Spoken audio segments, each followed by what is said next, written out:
तो दोस्तों यकीन नहीं हो रहा कि हम लोग ने मिस मार्वल का फिनाले देख लिया। हालांकि यहाँ पे एक इम्पॉर्टेंट केमियो का इंतजार था ऑडियंस को, लेकिन वो देखने को नहीं मिला। लेकिन जब यहाँ पे ऑडियंस को थोड़ा सा पेशेंस देखने को मिला, तब हम लोग के सामने आया पोस्ट क्रेडिट सीन, जहाँ पे हम लोग देखते हैं एक अजीब घटना साबित हुई है। यहाँ पे कमाला का बैंगल में से अजीब सी एनर्जी निकलने लगती है और वो कहीं और टेलीपोर्ट हो जाती है और उसकी जगह खुद कैप्टन मार्वल आ जाती है।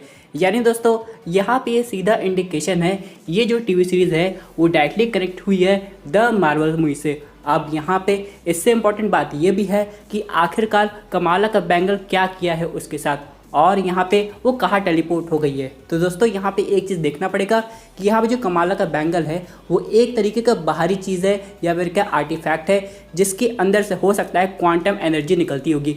क्योंकि अगर हम लोग कॉमिक बुक की बात करें तो ये एक तरीके का क्वांटम बैंड था दोस्तों। मे भी हो सकता है वो एनर्जी इंटरचेंज हुई होगी और यहाँ पे मिस मार्वल कोई ऐसे रील में होंगी जहाँ पे क्वांटम एनर्जी फैली होगी और यहाँ पे कुछ ऐसा होगा उसके बैंगल के साथ, यहाँ पे कैप्टन मार्वल को सीधे अर्थ पे टेलीपोर्ट होना पड़ा। अब इसकी कहानी हम लोग को और डिटेल में द मार्वल्स मूवी में देखने को मिलेगी। लेकिन दोस्तों यहाँ पे एक्शन तुम लोग को काफ़ी कुछ देखने को मिला और यहाँ पे जो लोग कमालों को ग्रीन लैंटर्न से कंपेयर कर रहे थे वो थोड़ा आप समझ के बाहर है। क्योंकि दोस्तों अगर आप लोग देखेंगे तो यहाँ पे उसका जो हाथ है वो सही में एक्सपैंड हो रहा था, उसकी बॉडी उसके ऊपर एक एनर्जी शील्ड बना रही थी। यानी दोस्तों इसकी पावर कहीं से ग्रीन लैंटर्न जैसी नहीं लगती है, जैसा कि पहले हम लोग को ट्रेलर में देखने को मिला था। यानी अब कमाल पे अपनी पावर्स का पूरी तरीके से कंट्रोल आ गया है। और यहाँ पे अगर हम लोग बात करें कामरान की, तो यहाँ पे रेड डैगर को वो अपना दुश्मन समझता था, लेकिन उनके और रेड डैगर के बीच में आगे ऐसी क्या बात होगी ये तो आगे जाके हम लोग को पता चलेगा। लेकिन यहाँ पे कामरान को देख के ऐसा लग रहा है वो दो चीज़ से दुखी है।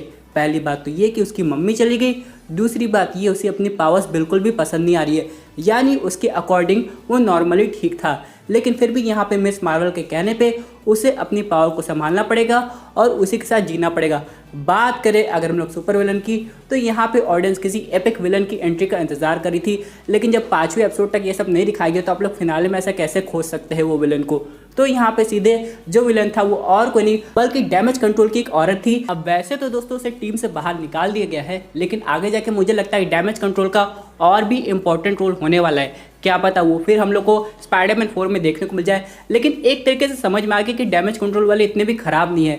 यानी कि उनके अंडर जो काम करते थे वो हो सकता है गलत फायदा उठा रहे हो, लेकिन जो उनके मेन बॉस है वो हो सकता है अच्छे हो। लेकिन इन सब के अलावा अगर हम लोग बात करें, ये जो पोस्ट क्रेडिट सीन हम लोग को देखने को मिला है वो तो सही में एपिक है और यहाँ पे ऑडियंस में थोड़ी बहुत एक्साइटमेंट बढ़ाता है। हालांकि अगर हम लोग बात करें असल में मिस मार्वल कहाँ टेलीपोर्ट है और यहाँ पे जब उसकी अम्मी अब्बू कैप्टन मार्वल को देखेंगे अपनी बेटी कमाला की जगह, तो उनका क्या रिएक्शन होगा ये तो आने वाला वक्त बताएगा। तो दोस्तों ये थी अमेजिंग अपडेट। वीडियो अच्छी लगी तो लाइक कीजिएगा, चैनल पर पहली बार है तो सब्सक्राइब कीजिएगा।